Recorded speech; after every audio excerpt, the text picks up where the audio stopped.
Welcome to the Wacky News for the week ending November the 16th, 2012.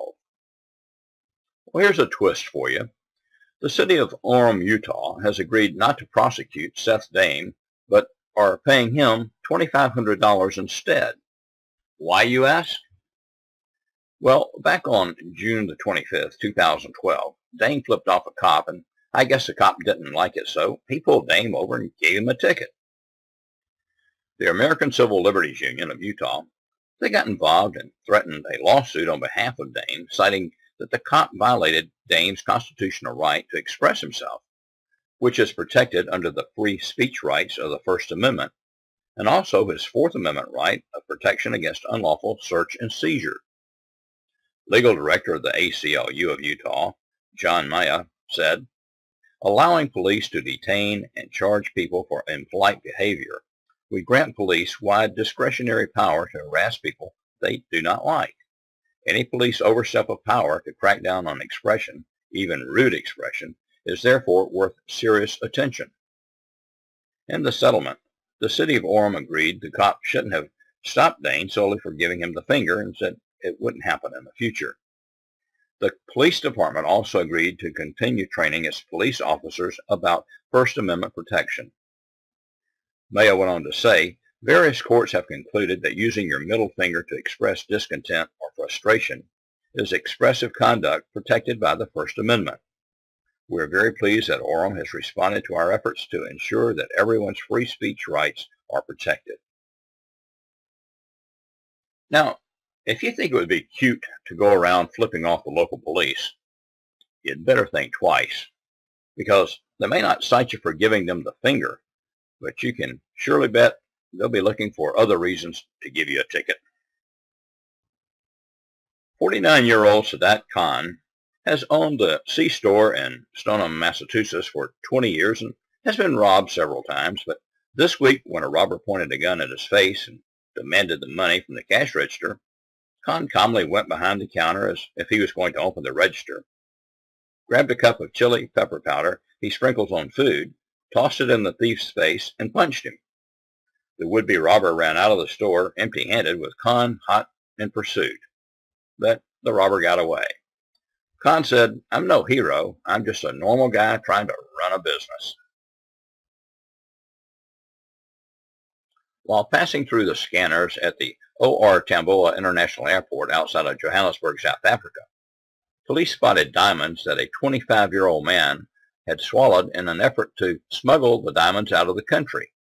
There were 220 polished diamonds in all that he swallowed, and the diamonds were worth about $2.3 million. The man was on his way to Dubai and is believed to be a member of a smuggling ring.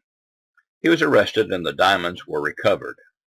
Now, that's one recovery job I would not like to have. If you're going to be hiding drugs on your body, don't go out and act like a fool like 51-year-old Jose Santiago did in Wilmington, Delaware. He was standing out in the middle of the street yelling obscenities, and because of outstanding arrest warrants, the police, they took him into custody.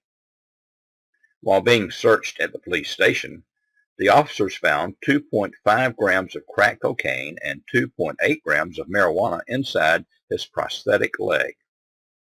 Santiago was charged with possessions of marijuana, possessions of crack cocaine, and disorderly conduct.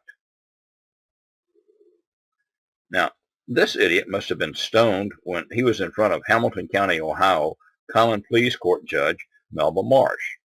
19-year-old Damian Mitchell was before her for trafficking marijuana, a crime that carries a maximum prison sentence of 1.5 years.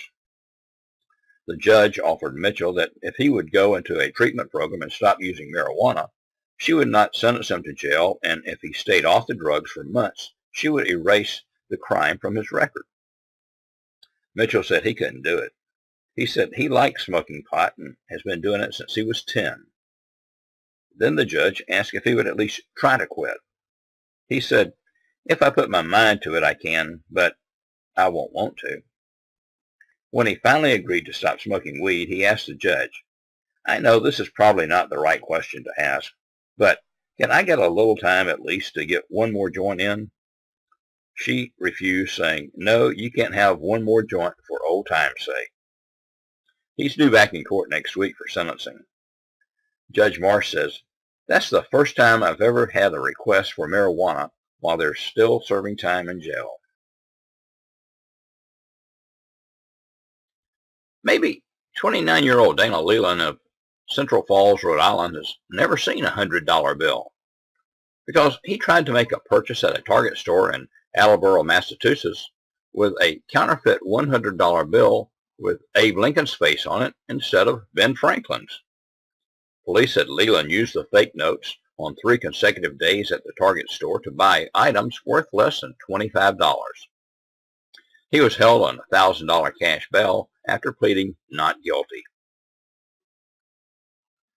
In Albuquerque, New Mexico, Charles Scribner felt that his bank, the Bank of America, had sold him out, and he became enraged. To get even, he broke out the glass of the front doors, shattered a window next to the inner doors, and smashed an upper window. Then he called 911 and told the operator to have police come and arrest him because he didn't want to have to keep breaking windows. He's been charged with criminal damage. In Providence, Rhode Island, 49-year-old Mark Hitchner yelled at his neighbor, 59-year-old Joseph Mata, about noise coming from his apartment. Mata told Hitchner to bring it on and followed him to his apartment.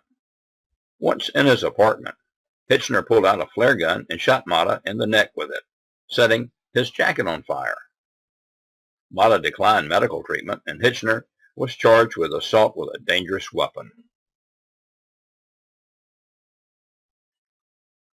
New York City has the ball of lights to drop on New Year's Eve, but Clay Logan, who owns Logan Corner Store in Brasstown, North Carolina, for the past 21 years has held his own type of New Year's Eve drop, a possum drop, where he suspends a possum in a see-through box covered with holiday tinsel and lowers it to the ground at midnight and releases the possum. Each year, the event attracts between 2,000 and 3,000 visitors. But this year, that tradition may have come to an end. Judge Fred Morrison has sided with PETA and ruled that the North Carolina Wildlife Resources Commission didn't have the authority to issue a permit for the event. In his ruling, he said, "Citizens are prohibited from capturing and using wild animals for pets or amusement, and hunters must afford wild animals the same right Patrick Henry yearned for. Give me liberty or give me death." Logan said the possum drop will continue in some form, although he won't break the law, and that this challenge by PETA marks at least the 3rd time that someone has challenged the drop.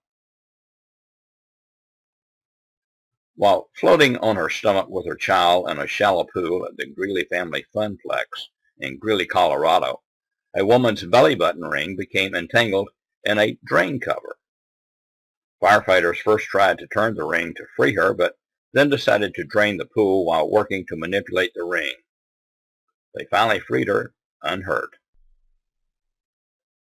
It happened in West Hartford, Connecticut, when a Chinese food delivery driver left his car idling to run into a school. An enterprising man, 45-year-old Keith Hines, stole his car, but Hines continued delivering the orders to collect money from the customers. Hines was held on $5,000 bond and charged with larceny, possessions of less than a half an ounce of marijuana, possession of drug paraphernalia, and other drug charges. That's it for this week. Thanks for watching the Wacky News, and be sure to check back next week for more of the strange happenings from around the world.